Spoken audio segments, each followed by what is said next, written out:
least 200 people, which is fantastic. And you are obviously the early adopters, so here to learn. I'm Emma Barry from Good Soul Hunting, which is an executive search brand which works with wonderful fit tech, well tech, health tech businesses, and we place senior roles around the world. I'm coming to you from sunny California. Actually, it's not sunny yet, it's a little bit early. And we've got the team here mainly based in the UK, or all based in the UK, I believe, and very happy to be working with OliveX and facilitating this for you today. We have got an incredible panel of views today. We're going to be looking right around the topic of metaverse from lots of different viewpoints. If you have any questions as we go through, drop them in the chat and we'll facilitate those as we go. I'll also allow a little bit of time at the end. We're going to go for about 45 minutes, then we'll take some additional questions. Everyone here is on LinkedIn, so if you want to reach out afterwards, that's where you'll find us. So introducing, we have the fabulous Andy Hall, who is our tour guide for today of this exciting new world. A director at Volution, the fitness metaverse company, and a part of OliveX. So OliveX is a subscription-based business providing applications, smart tech, and user experience built on AI, gamification, and premium content. So you're in good company here. Now we've got a link going up for you here. You can follow the advancement of the metaverse through that link through OliveX. So that's going to be there for you all, whether you're watching live or recorded later on. We have got the fabulous Kevin Yates, who I believe is back home again, back in the UK. This guy knows how to traverse innovation by tapping into the psyche of young people. He's always surfing the wave of trend, always that first mover, king of business turnarounds and scale-ups. He's got a huge background in hotels and has taken all that passion and experience and know-how as the CEO of Tribe, a baller, 45-minute boutique hit experience using treads, resistance, and intensity in a luxe setting. Now, he's huge on community, and they're also expanding across the real world and the metaverse and franchising through UK, Spain, Finland, and Russia. So wonderful to have you on, Kevin. Can't wait. I know you've got an announcement coming soon. We've got Marco Boy, who's CEO of Play Innovation, incredibly colourful and eclectic background. And he's one of those annoying people who's really, really good at a lot of things. Really delighted to have you here, a London-based entrepreneur involved in industries including music, sport, design, and outdoor recreation. Creates physical playgrounds for children and has the very first playground to set up shop in the fitness metaverse. So congratulations to you, Marco. And he's also joined by John Farnworth, who is ambassador for the brand. And I think they've been working together about 11 years, something like that. A multiple world record holder, which we're going to hear about shortly. Football freestyler with a tidy following, got more followers than all of us put together, I'm sure. A presenter and video content creator. So he is the talent, the influence, and an important part as we step into this new world because he brings an engaged audience. We're going to hear more about that today. And then last but not least, and thank you for joining. Our heart rates were up. Seb Borget needs no introduction, a big name in this world, serial entrepreneur, 4 years in blockchain, 11 in gaming, co-founder and the COO of the Sandbox, which is what this whole topic is around today. Which is a business that decentralizes gaming virtual world. President of blockchain, advocating for NFTs and blockchain and games. So there's not much that this dude doesn't know. But I would say in everyone that's here now, we're all learning. We are at the beginning of this journey and we're all learning as we go. So we're going to share as much as we know at this point. And I promise you by the next time we talk, there will be another whole iteration to update you on. So I'd just like to frame the conversation today. Then I'm going to ask some questions of each of our fine gentlemen today. So the concept of the metaverse is not actually that new. 1992, it was in a sci-fi novel, actually, way back then. Of course, things got interesting. We had Second Life, which was an embryonic form of that. And that really peaked in terms of membership in 2010 at 36 million people. So this is not a new concept. A little bit clunky if you go back and look at it all, but definitely developing in the background. Of course, things started hotting up with Ready Player One in 2018. They certainly became on everyone's lips when Mark Zuckerberg, bless him, rebranded his brand to Meta and announced version 34 of Oculus VR headset. So there's been a lot of conversation around this now, and now everyone's sort of getting into that. And then very last week, I saw Gymshark host a meeting in this environment as well, which was hilarious. So great to see you guys doing that as well. Today, we've got Disney, Nike, Snoop Dogg, Drake. Everyone's beginning to play in the metaverse, all the big brands. And at CES last week, the Consumer Electronics Show, it was certainly one of the main topics. I presume you were there. Were you there, Seb, or no? At CES? No, I didn't make it across. So the big topic there was the metaverse. Now, I sat in a lot of lectures, and the background is yes, it's here, but it's not here fully. And the analogy was it's very much like dial up modem in the early 90s relating to the internet. So that's sort of where we're at. We're at the beginning grounds. We've got the early adopters. We're learning and we're seeing how we can express ourselves in the new world. So, with that being said, we are going to throw, first of all, to you, Seb. So, as one of the founding fathers, I guess you're pre Zuckerberg, you know a lot about this space. Could you please explain to us what exactly is the metaverse and unpack some of the terminology that some people on this webinar might not be familiar with? We're talking Web3, blockchain, crypto, NFTs. And welcome.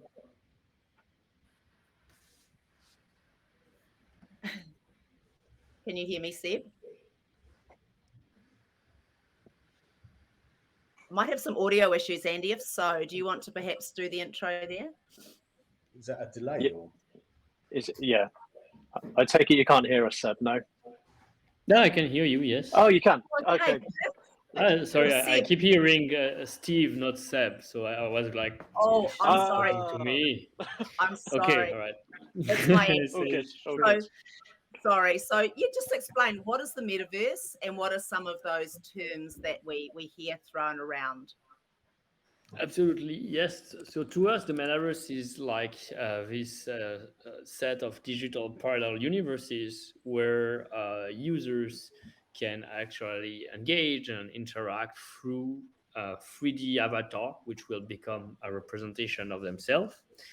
And they will engage into like experiences that will be more immersive, more social, more rich, and um, that's also to differentiate with what we've seen for past 20 plus years with virtual world that incorporate a new element, which is essentially putting users first and putting users in control of their asset, their identity, and their cryptocurrencies. That's why we describe it as an open metaverse, as opposed to what other companies that's been doing virtual worlds centralized, just rebranding themselves doesn't really make it through to this metaverse. And that is enabling behind a lot of exciting opportunities in terms of like having one avatar being able to travel and participate into of multiple virtual worlds and a whole digital economy, jobs, and more behind. Well, that's fantastic, Seb. And then explain what is Set the Sandbox and what's your story and vision behind that? So Sandbox, it's a gaming virtual world where creators and users can truly own the content they make, 3D asset and experience, and monetize it through the use of blockchain and NFTs. As such, we're a contributing part to that overall vision of the open metaverse. We started, oh, Sandbox franchise started back in 2011, originally as a mobile iOS and Android game, which enable anyone to create 2D pixelated world just by the touch of their finger over their smartphone screens and share it to another gallery, an online gallery where anyone could play those. So it turned out rapidly into a quick success, more than 40 million installs, 70 million creation over time. So people spend a lot of time, a lot of energy, a lot of passion to create cool content that others could play. They got some sort of reward as fame, as recognition, but overall, I was not enough to keep them engaged over a long time, even though they were bringing most of the revenue through the content they made to our game. So I had literally that problem, like how do I keep creator engaged, reward them, even try to give them part of the revenues it generates. But we struggled with that. Like there was not a specific technology to enable that, and the platform we were distributed on, like App Store, Google Play Store, etc., were not really the right platform or open to that. Luckily, towards the end of 2017, we found out about NFTs. The first NFTs with CryptoKitties was a game where you collect virtual cat, you breed them, and then you can actually sell them on the marketplace. For the first time ever, you could sell your item outside of that game, and other people could buy it. And we saw the benefit of that technology as really disruptive, with the idea like, oh, finally we could combine user generated content with NFTs and allow any creator to be able to sell their content on marketplace or get the full revenue for the values they bring to this platform. And we decided that let's build a new version of Sandbox, improve of the thing that didn't work so well before, make it this time 3D, this time multiplayer, and incorporate right from the core this idea of like um, letting creators truly own their content with blockchain, with NFT. And we've been building that now for almost 4 years, and growing the community and growing the platform by releasing progressively the different tool, content creation tool, Vox Edit, the marketplace, the game maker, that's no code, showcasing adoption, also working to bring on brands, IPs, celebrities alongside creators through UGC onto the platform. Oh, that's wonderful. And who has purchased land from you currently? Who are some of the bigger purchasers of land? So to date, we have more than 18,500 unique landowners. Among them, many prominent names like Snoop Dogg, Steve Aoki, Deadmau, The Walking Dead, Atari, Care Bear, Smurf as some of the key IPs. We have definitely a very famous name as well in certain region of the world, like Adrian Cheng, which is one of the top 10 billionaires in Hong Kong who acquired land. We have Sang Hung Kai, which is one of the largest real estate fund as well in Hong Kong region, and other like entrepreneur, influencer, Winklevoss twins, Binance, CoinMarketCap, and or even communities natively from the blockchain space with Bored Ape, CryptoPunks owners, World of Women owners, etc. As they see directly the immediate utility of virtual land, like on virtual land, you need a virtual land to publish an experience on the platform, which give you access to the monetization and the place where your community, your member can come and socialize and play and do many great things together.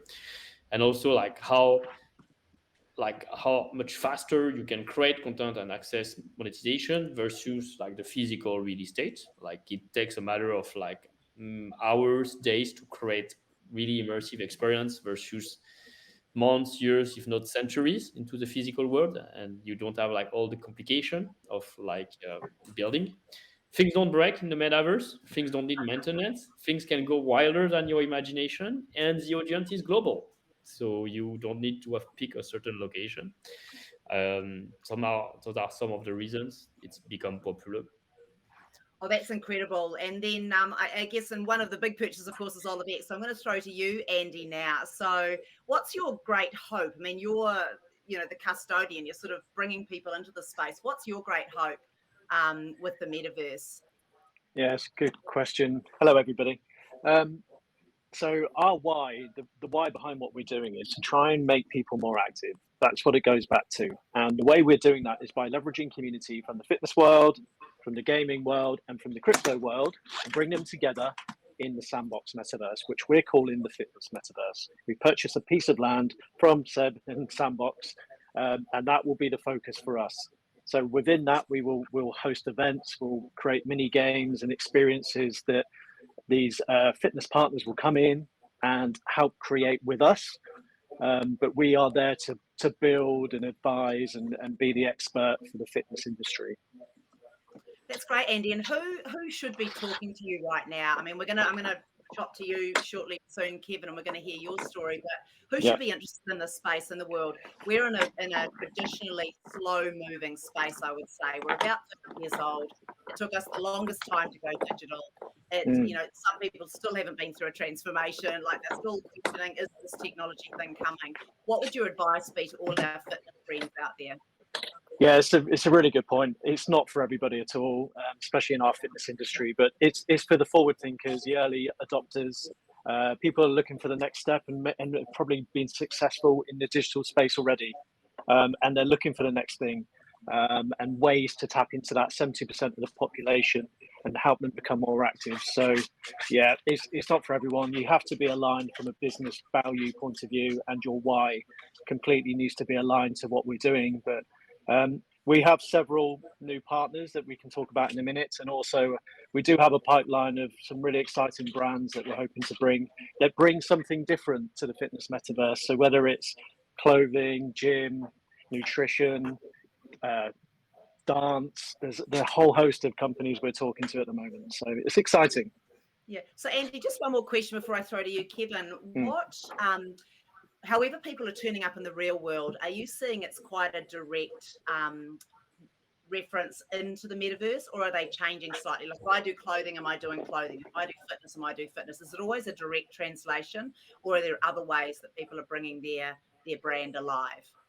Yeah, there can be a direct link, and it's a really good point as well, because we're always trying to keep that the link between digital and physical or real life alive. So keeping aligned with that core content or whatever it may be, but also a lot of the partners we're working with have some great ambassadors.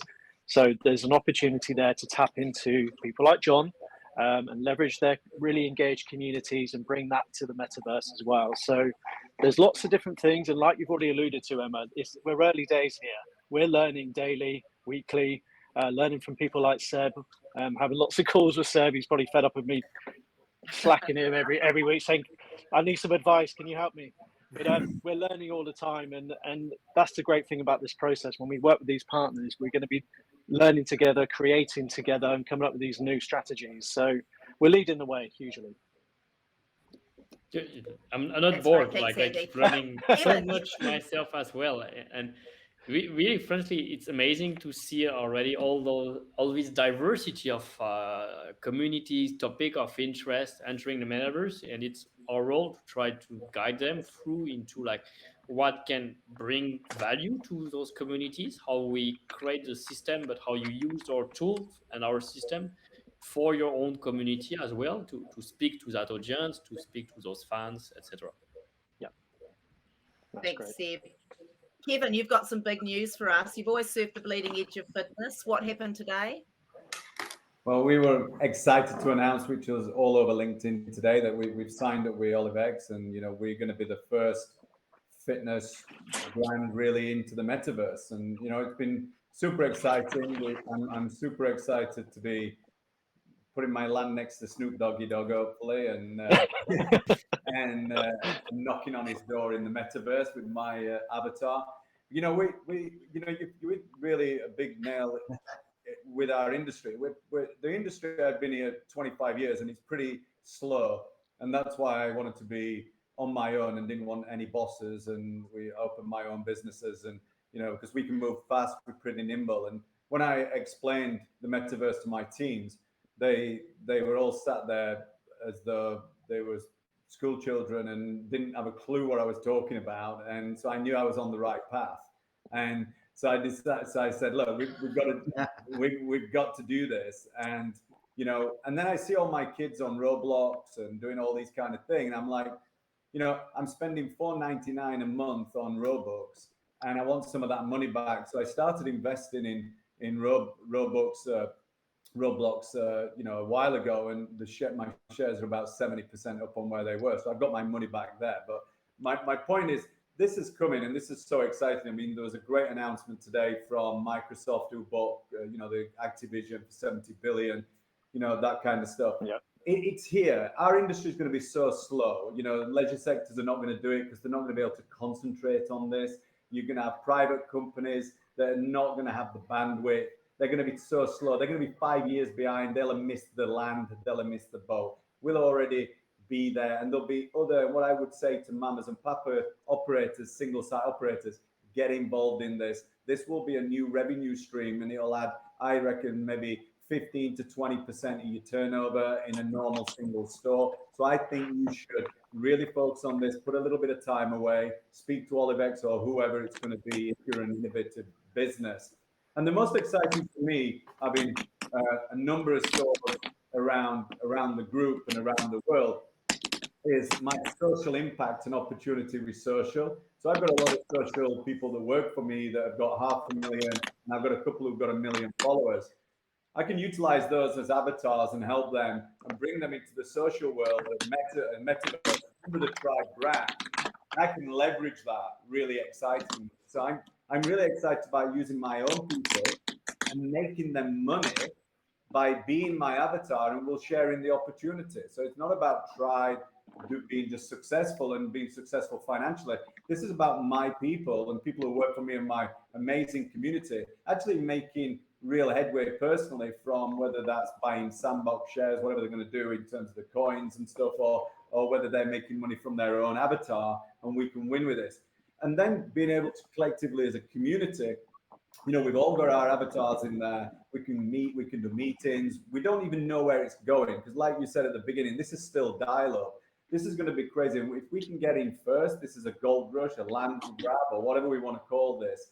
We're going to have a real good cement in land where we are, and we can actually start to develop out as we start to grow. So pretty excited with what OliveX have done. Andy's, listen, I knew nothing about this. Andy and his team have guided me through every step of the journey.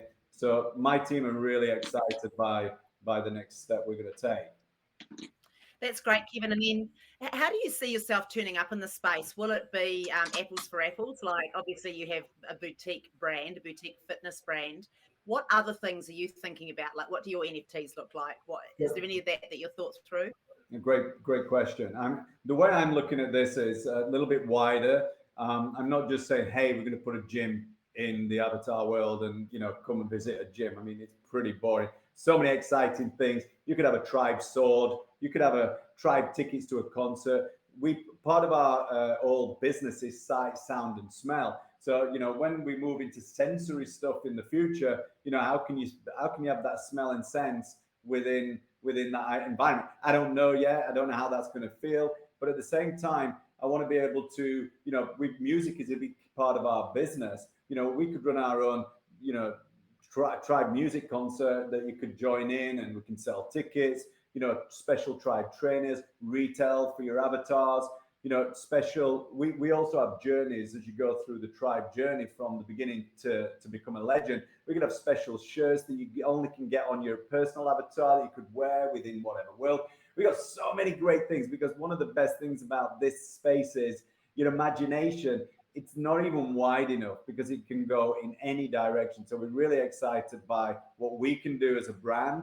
And, if somebody said to me, what are you doing it for? I would say purely marketing opportunities. I'm trying to get Tribe into every corner of the metaverse, global verse, whatever it is. If I can put it on Elon Musk's rocket ship, I would, and send it into space. But the point would be is I need to get it in the marketing. So for me, the marketing ecosystem is key. Building the right avatar so we can get people can see who we are and we're around. But then looking at different NFTs for retail, for stock, for different items that we already offer, and then not a clue where it's going to go, and hopefully it works for all of us. Yeah, that's great. And I really love how you've just opened that up for us, because I think people can now see the possibility for their own brands, like the merchandising. We're in, NFL land at the moment, the merchandising opportunities, the way that the brand can be listened to and smelt and felt and these sorts of things. It's really going to be very multi-sensory, which we haven't really experienced in the real world. Even in the real world, we haven't done a great job. I still go to lots of experiences that are not that immersive. They're not that great. And so I think this will be a call to action in that as well. Let's switch now. Thanks, Kevin. Let's switch now to play innovation rather. So Marco, you're an advocate of real play, but you've also opted to step into this world as well. What excites you about this opportunity? Because of all people, I would have thought, oh, he's just going to be for the real world and just want to keep kids doing real stuff. What's your vision behind Play Innovation? Oh, mute. I'm sure it's a great story. Here we go. Yeah, I was going to say, let me be honest. When this all came about to begin with, in actual fact, when we heard the announcement from Mr. Zuckerberg about the metaverse, and we started seeing the presentations, I looked at it and I thought, okay, this is going to be an interesting conversation, isn't it? Because our name, Play Innovation. So we need to be innovating. We need to be innovating. We need to be looking at, we need to be forward thinking, look at what's coming up technology wise and so on and so on.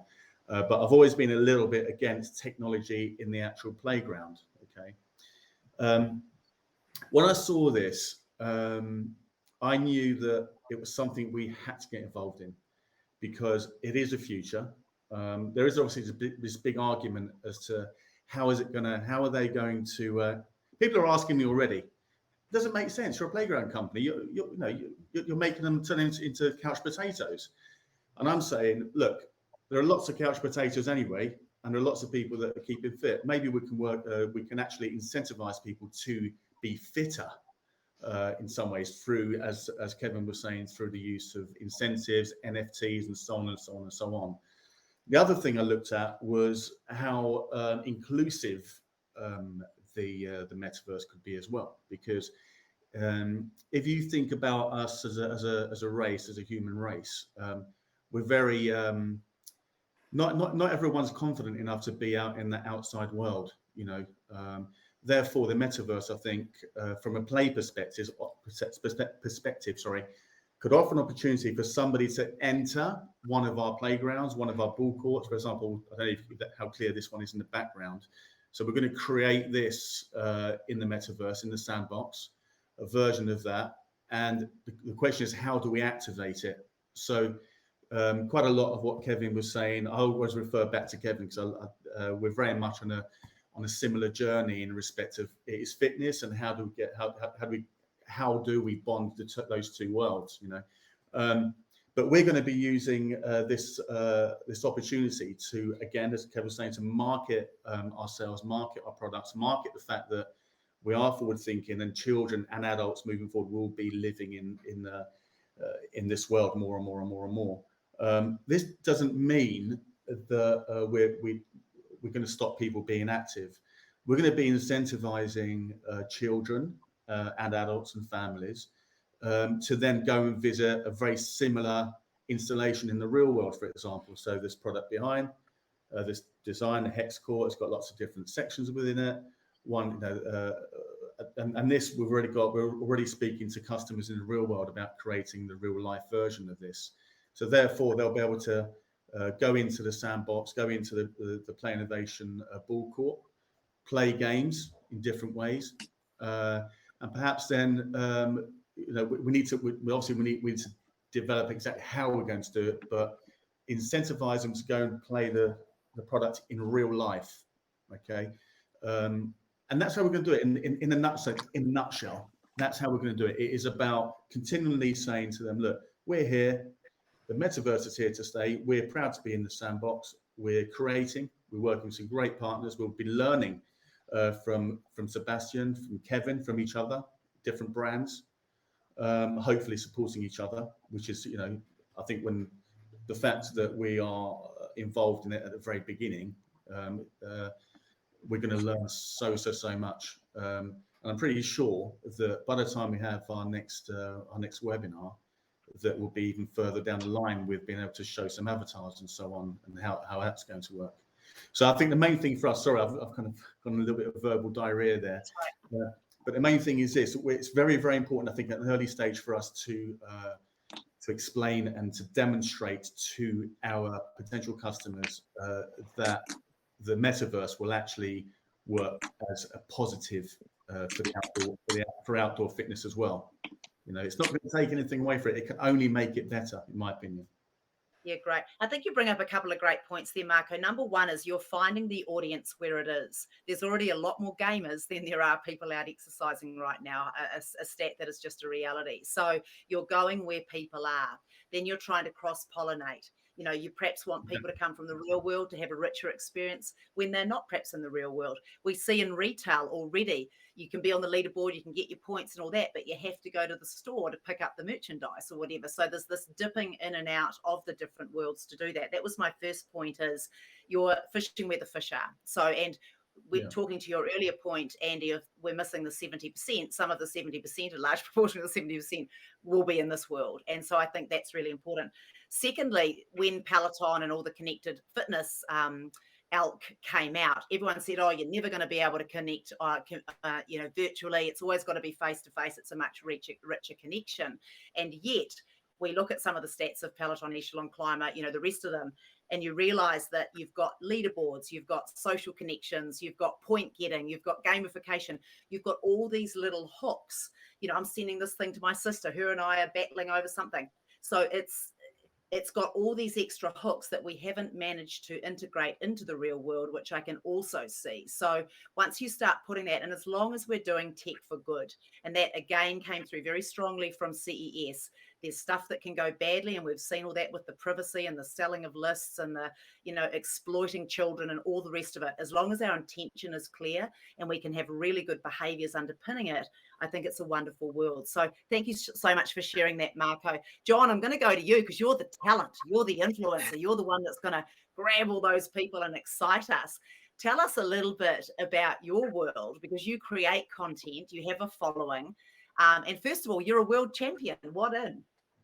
Yeah, it's interesting because I came into the content creation game relatively late, like a couple of years ago, and the pandemic sort of was a bit of a blessing for me to learn more about that space and how to take what I was doing physically, like traveling to like all over the world, actually doing records, doing challenges, doing shows, but all of a sudden I couldn't do that. So I started to create more content, hopefully to inspire people, hopefully to engage, and hopefully upskill and educate them. And that's been like amazing for me to like reconnect with like more fans from across the world. And like Seb said, like there's no actual like limit to who you can access now with the internet. So when this comes out, and this is obviously like going to be the next internet, it's very, very exciting to me. So yeah, like when I see what's possible, it kind of feels like the next level of what I can do with the ball. Maybe I could do something like physical in there as well. And it always has to come back for me, though. I think it's important to not lose that. And like Marco was saying there, it's very important to use this, but also inspire people to move. And I think that's where you become creative and like a fully human being. Do you know what I mean? So I think it's very exciting, and I'm very lucky to be amongst you guys here today, because as I say, I'm very new to this, but I'm learning every single day. Oh, that's wonderful. So just regarding content, so when you create content, what does that mean? How have you been doing that, and how will that change in the future, do you expect, now that you are sort of feeding this new and expanded audience of the metaverse? Yeah, so all my content I create is based around football, utilizing my skills as a freestyler.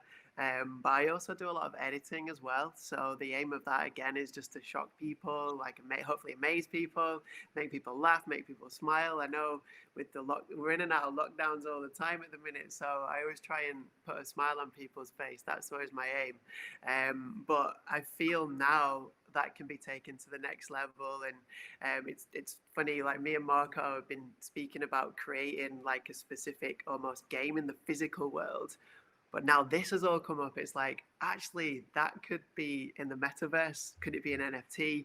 It's like, so we've got so many ideas of how we take what you might see on Instagram or TikTok, but actually make it accessible for these young people, but also coming back to them sort of doing something positive in their own health. So Exactly.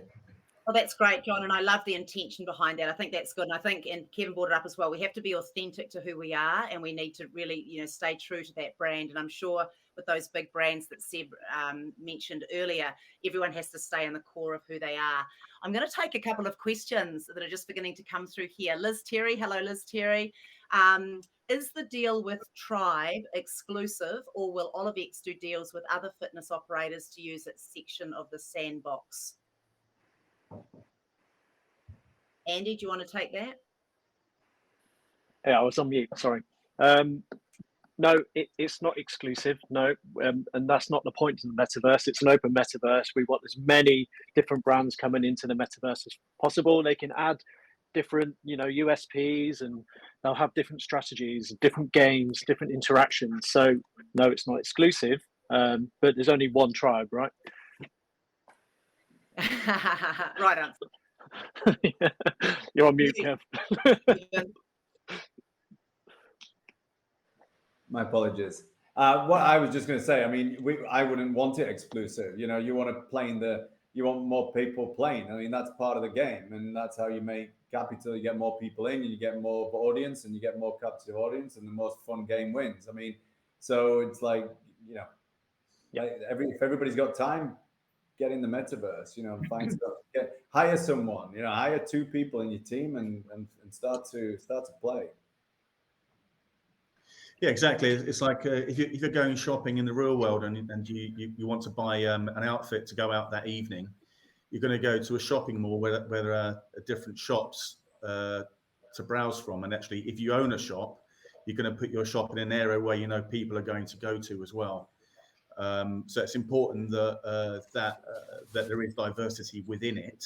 And actually, I think the more, from our perspective as well, I think the more playground stroke sports companies get on board, the more open the rest of the more open that the buyers in the real world will be to actually, going through the process I mentioned earlier, getting involved in the metaverse to then bring into the outdoor world as well.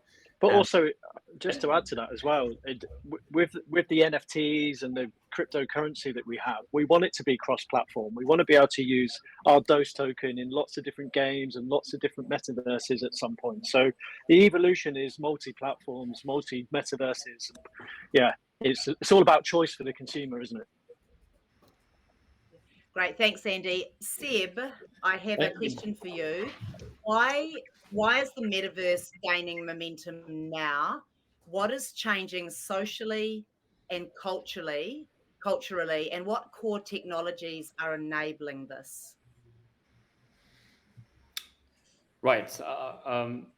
But just to add to the previous comment, like you can also find that concept of virtual neighborhood in the metaverse through the map and the proximity of like land ownership and community. So I feel like having like one very recognizable community in the space, which is Tribe, and around it having fan of tribes and maybe other like actors in this ecosystem will benefit everyone.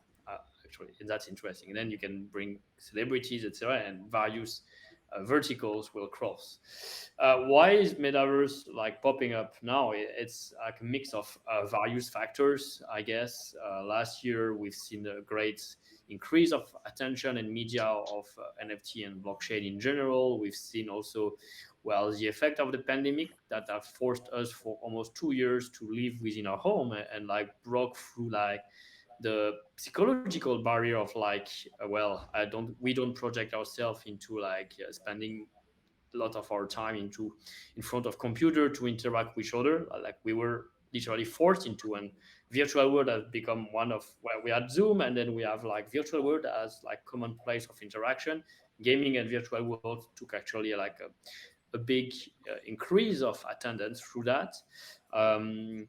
Meta rebranded itself. So Roblox has been doing its IPO early in 2021, and all you could hear about it is like we're bridging toward the metaverse. Nvidia as a company as well has been pushing and announcing like we're building technology for the metaverse.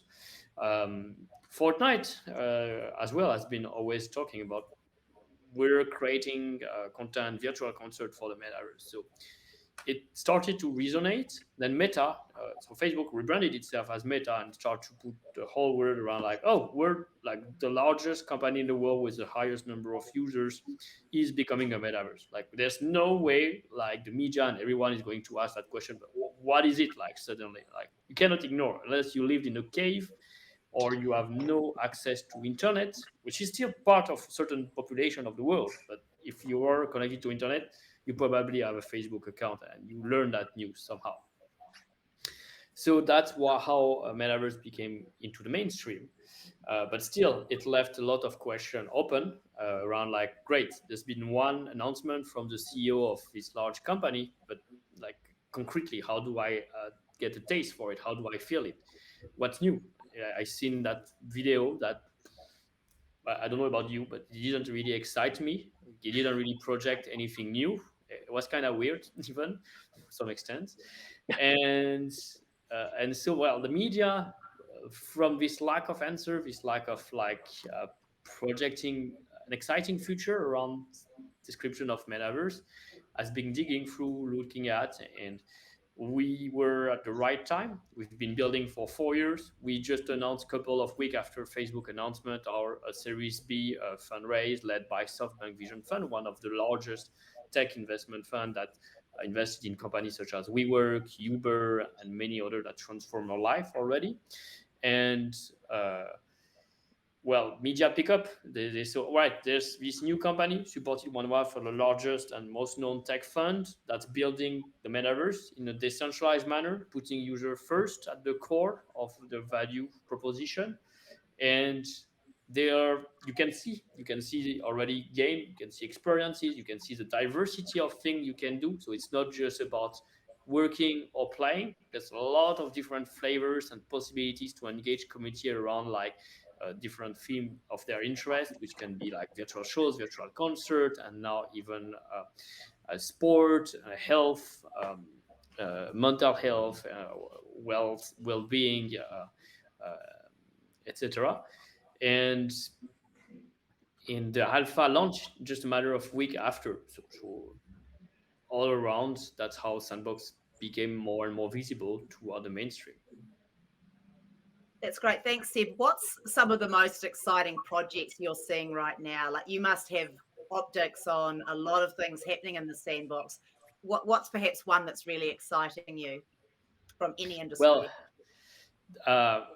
I think everything where like people are actually building, doing the effort on the virtual ground to create the community, to make those experiences come to life and allow to visualize them, I'm really excited about. And so, well, I'm here today for a reason. It's because I'm seeing that effort happening with OliveX.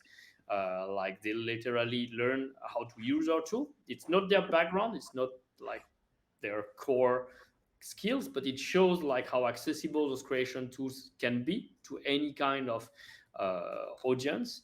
And they use them to maximize the impact for their own community and to bring the concept of fitness toward this global connected community. And I love that. I love all people that are really going this extra mile to bring their ideas to life, to bring their wildest dreams to life through this new technology and building this better world, hopefully together. Great, thank you. I'm just going to go to the questions again. We've got some wonderful questions coming through. A comment from Emily Brew, NFT for fitness expos. It would be great to see on the metaverse minting the ticket to the exhibition. 100% agree with that. From Richie, and this is directed at you, John. OliveX all started the Brazilian soccer schools. Good to see you involved, John. A world record in the metaverse would be a good one to complete. So can you please get busy and go and do that? Thank you. Yeah, let's do it. And then I've got a couple of great comments here from Kamronko. I'm not sure if I'm saying that right. The greatest deterrent for me has been clientele.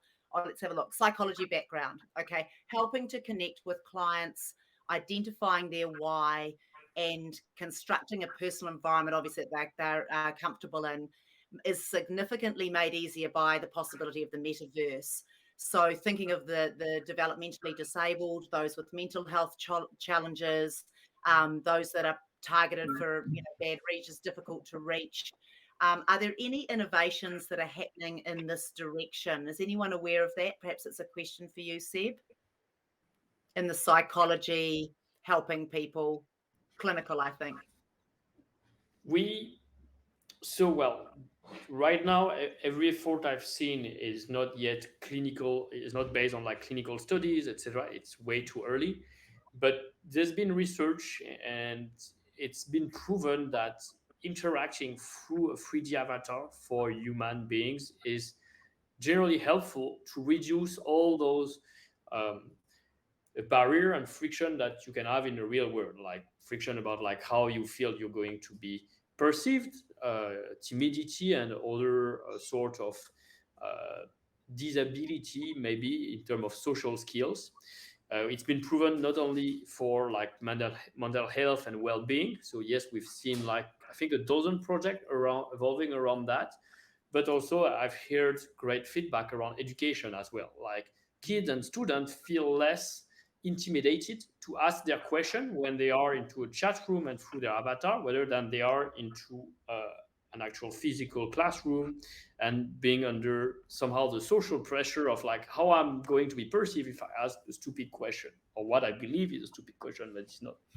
So I hope that it will scale and more researcher, doctor, professor will look at that phenomenon and can provide like data behind to back that, and we can prove that this is exactly the kind of technologies that make this positive impact overall, and not be perceived as alienating or fearing that people can get lost, or all the negativism around technology into our life.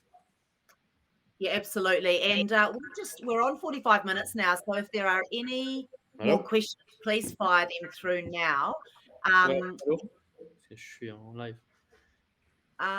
Oh, here we go. Liz Cherry. Okay, what are the most powerful ways to connect the metaverse and the real world when it comes to exercise?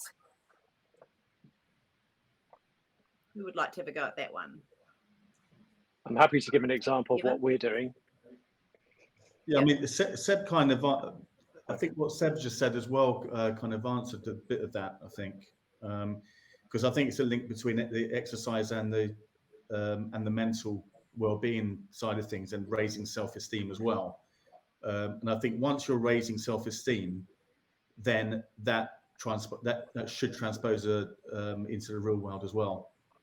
That's my bit on that. Anyway, I think that this might be a good one for Andy or. Can you hear me? Yes. Oh, you can. Yeah, it's the same take for us. We're developing an audio fitness game called Dustland Runner, and the whole purpose of it is to target the 70% of the population that find it really hard to motivate themselves. So we have an amazing story. It's an audio running game or walking, whichever you want, but it's taken away barriers to fitness. And then we incentivize through NFTs and Dose token cryptocurrency as well, just to try and target the blockchain, the gaming world, where we know, like you alluded to earlier, Emma, that potentially a lot of that 70% may sit. So if we can bring the fitness community to the gaming and the blockchain community and get everyone interacting in our metaverse, it goes back to the point where it's taken away barriers, you're interacting with like-minded people, and then you get incentivized to try new things like potentially Dustland Runner. And part of our strategy is actually to give away some NFTs, get people downloading our app. It's a free app, so you can play it for free. And then the opportunity is that you can upgrade through the NFTs and Dose token and things like that. So it's a completely new take on taking away barriers to fitness, but I feel it's very exciting and it's right at the start of the journey. So lots to come. Yeah, and the very simple example too, I'm also just thinking back to Pokemon. I mean, my kids were running around the neighborhood, collecting all the little bits and pieces, and like that's out exercising, because of something technological. Kevin, did you have anything to add to that? What are you doing to drive that? Well, I think for us, we already have an internal real world, should we say, technology where you collect sweat points. And what we want to be able to do is, or what we are going to do is, we're going to be able to exchange sweat points. So the real workout points, you get sweat points for how effort you're doing and all this kind of stuff you'll be able to exchange that for currency with the Dose tokens, which you'll be able to spend in the metaverse.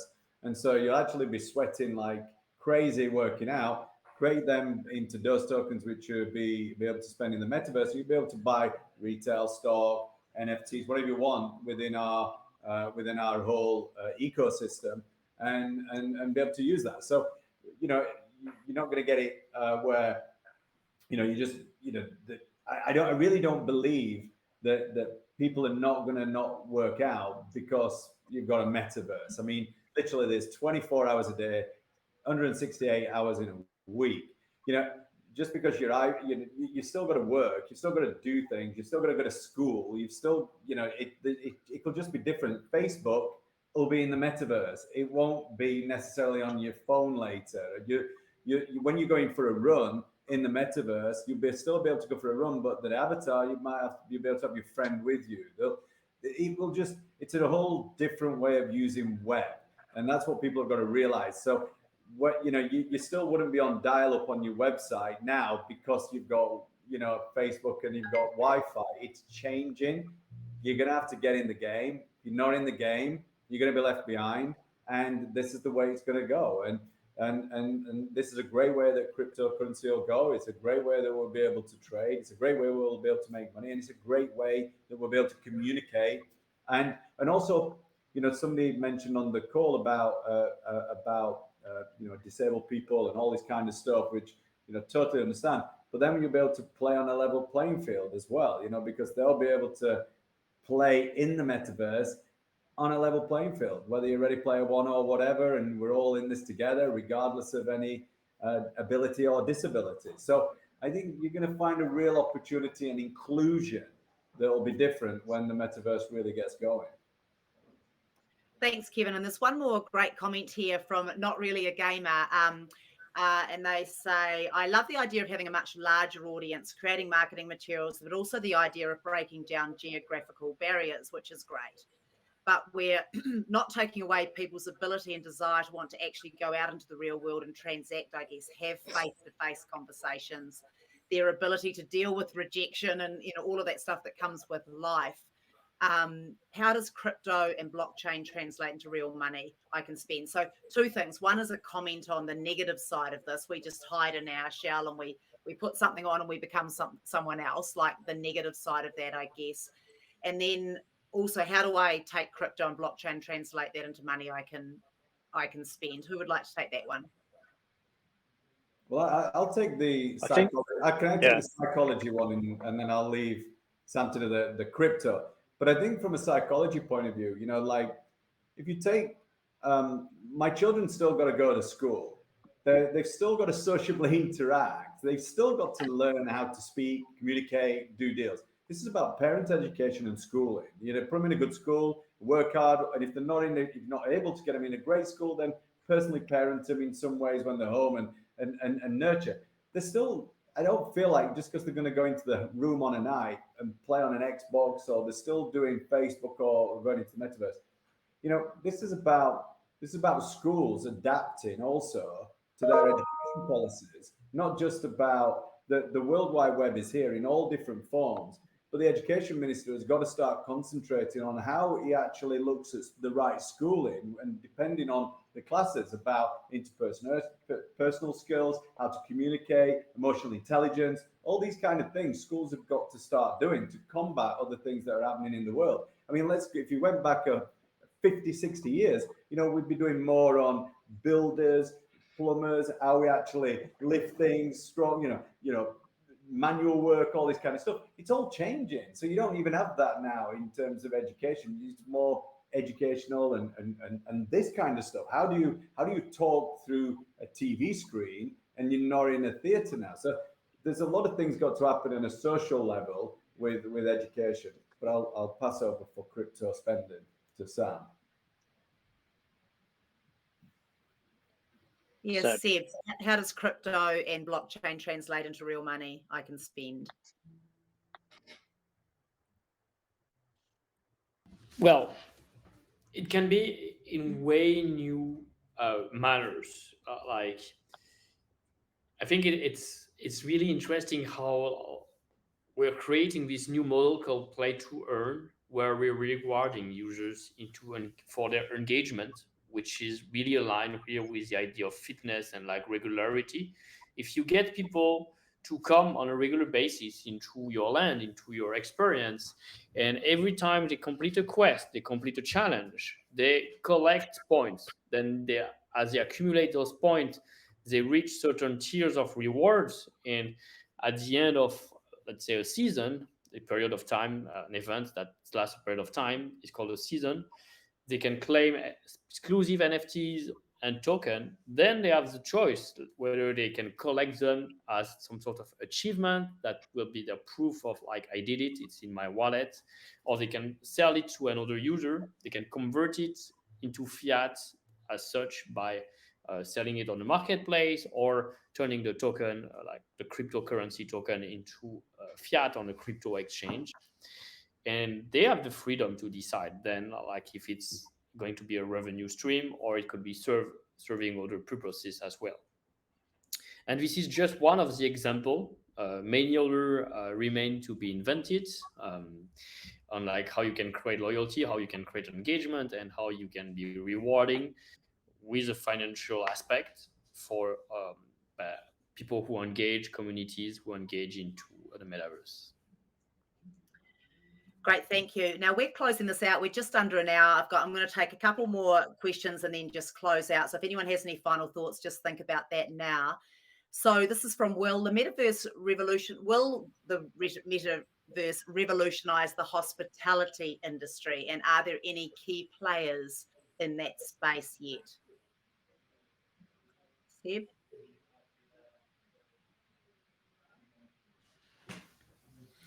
I think it's going to be really an interesting world when at least looking at Sandbox and 166, 464 unique land, each one of them being populated with so many diverse experiences. And well, the metaverse, as I mentioned, is like this myriad of virtual worlds. Some Sandbox is one, very gamified, very voxel based, but there are also like VR based virtual world. There are placed more focused on like the event for, I don't know, crypto art galleries. There are some more like virtual concerts. So there should be a place and a community for any kind of taste, any kind of activity you like to do.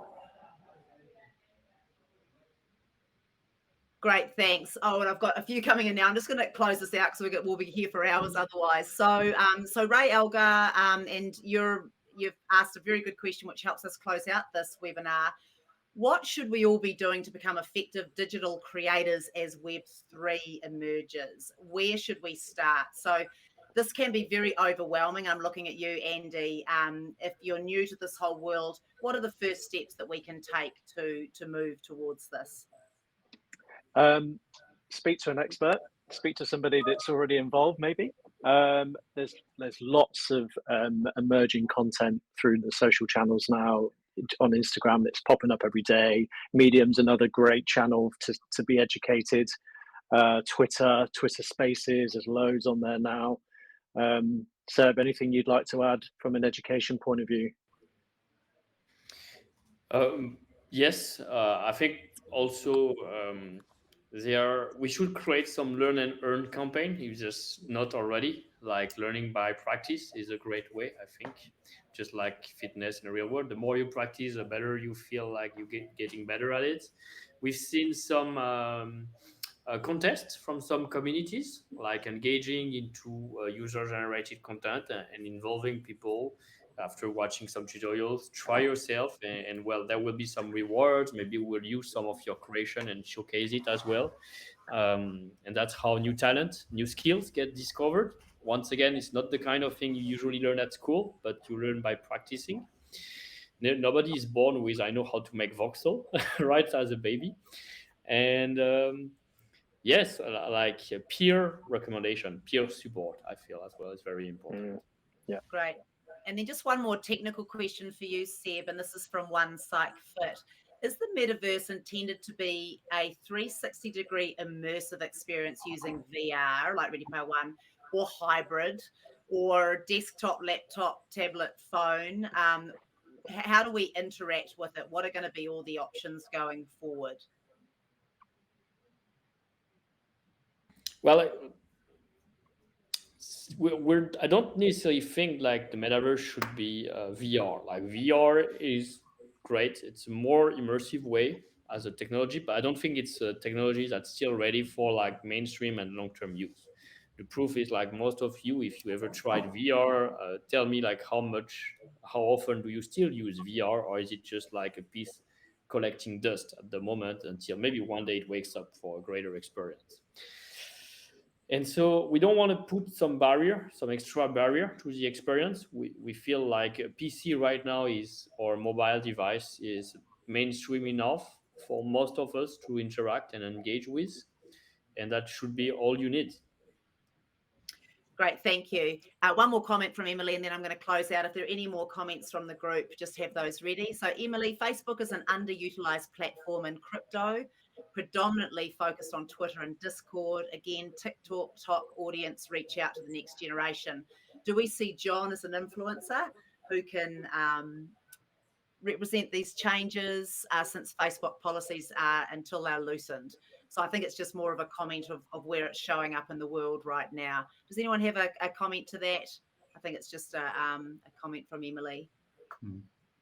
Right, any final advice from the group? And then I'm going to close this out. It's been a tremendous hour, so much information. And I want to thank you all for being so vulnerable and generous in your ignorance. And as we learn, like it's wonderful that we're learning alongside you. And I find that a very generous thing. You know, you're making mistakes. We're in data-led times. Try things. That's what Seb's telling us to do. Make a start. Have a conversation. Try some stuff. Know who you are and see how you can transfer it forward. Does anyone have any final thoughts before I close out? Marco? I think we're just excited to be on the journey. You know, we're also we've also signed up with OliveX, and we're looking forward to, and it's really brilliant to see Seb on the call today as well. I think as I keep repeating, it is very, very exciting times, and just very, very curious to see where we all are by the next time we speak again. That's great. Thanks, Marco. Anyone else? Just thank you all for attending again, guys. Brilliant host as usual. Brilliant to have Seb on board. His knowledge is so useful to me. But as you can see, everyone else is going to take something from that. And thanks for all the attendees. Thanks, Andy. And from UK Active, they're looking forward to supporting OliveX. Very exciting times, and let's deliver a member network in the metaverse soon. So, on that note, please don't be a stranger. If you have any questions, reach out to someone on this call. This is the next internet. It is coming. You're not going to stop this train. So get informed, get on board. We're all learning as we go. Next time we chat, we will have different stories and we'll be further along that journey. And this is going to be an intoxicating environment that is multi-sensory. So really encourage you to get involved. Thank you to Andy and OliveX for having us all. Have a wonderful rest of the week, everyone, wherever you are. Ciao. Thank you so much. Thank Bye. you. Thank you, guys. Bye, everyone. Bye-bye. Bye.